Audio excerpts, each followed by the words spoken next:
Congress party एक झूठ फैलाकर जनता के बीच में भ्रांति पैदा करना चाहती है।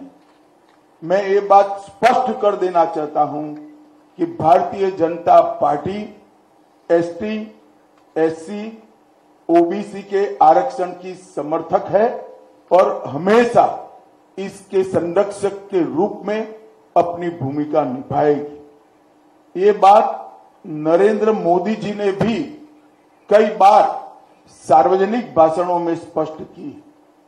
एसटी, एससी, ओबीसी के आरक्षण में किसी एक राजनीतिक दल ने अगर डाका डाला है तो वो कांग्रेस पार्टी ने डाला है। सबसे पहले उन्होंने संयुक्त आंध्र प्रदेश में मुसलमानों को रिजर्वेशन दिया। वो रिजर्वेशन के कारण ओबीसी का रिजर्वेशन कटा।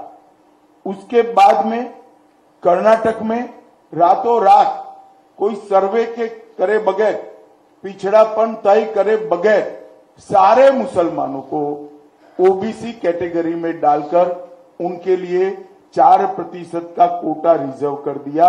इससे भी पिछड़ा वर्ग का रिजर्वेशन कटा है।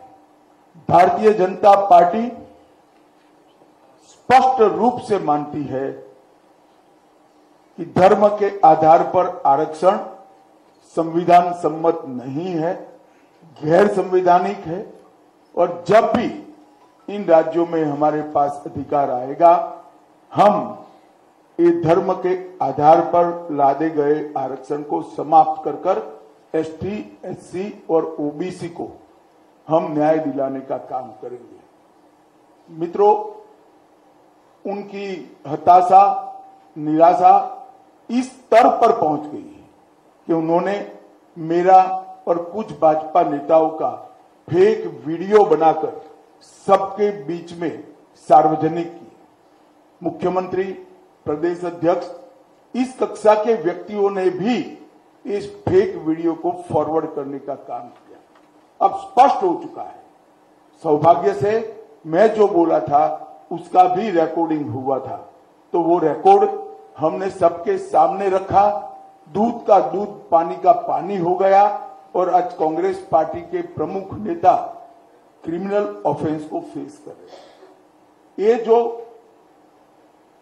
कृत्य है वो उनकी हताशा और निराशा का द्योतक है। जब से राहुल गांधी कांग्रेस की कमान संभाले हैं, राजनीति का स्तर नीचे नीचे नीचे ले जाने का काम कर रहे हैं और ये इसका चरम, लोकसभा में चर्चा न हो देना, राज्यसभा में बहिष्कार करा देना, शोर शराबे करना और निराधार झूठ बोलकर प्रजा में भ्रांति फैलाने का काम लगातार उनके नेतृत्व में कांग्रेस पार्टी कर रही है। और मैं मानता हूं कि अब फेक वीडियो सर्कुलेट कर फर्जी टाइप का जन समर्थन प्राप्त करने का ये प्रयास ये बहुत निंदनीय है और भारतीय राजनीति में किसी प्रमुख दल के द्वारा कभी ऐसा नहीं किया गया।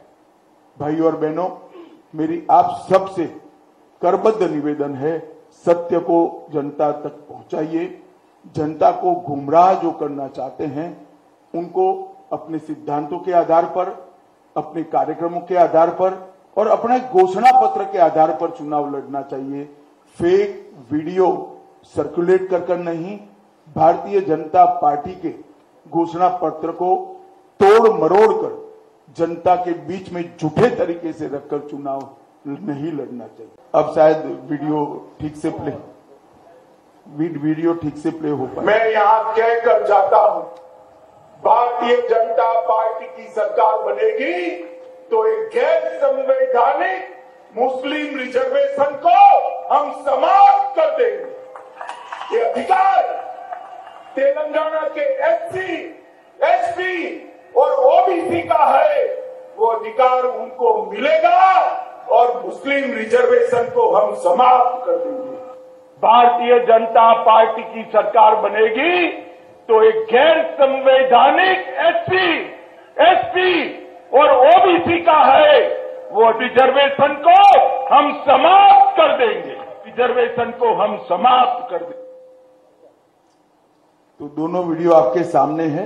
मेरा करबद्ध निवेदन है कि रिजर्वेशन के बारे में और इस फेक वीडियो के बारे में कांग्रेस जो भ्रांति फैला रही है, वो भ्रांति को निरस्त करने में मीडिया भी अपना सहयोग दे। और आप सभी का इतनी सुबह यहाँ आने के लिए बहुत बहुत धन्यवाद। नमस्कार।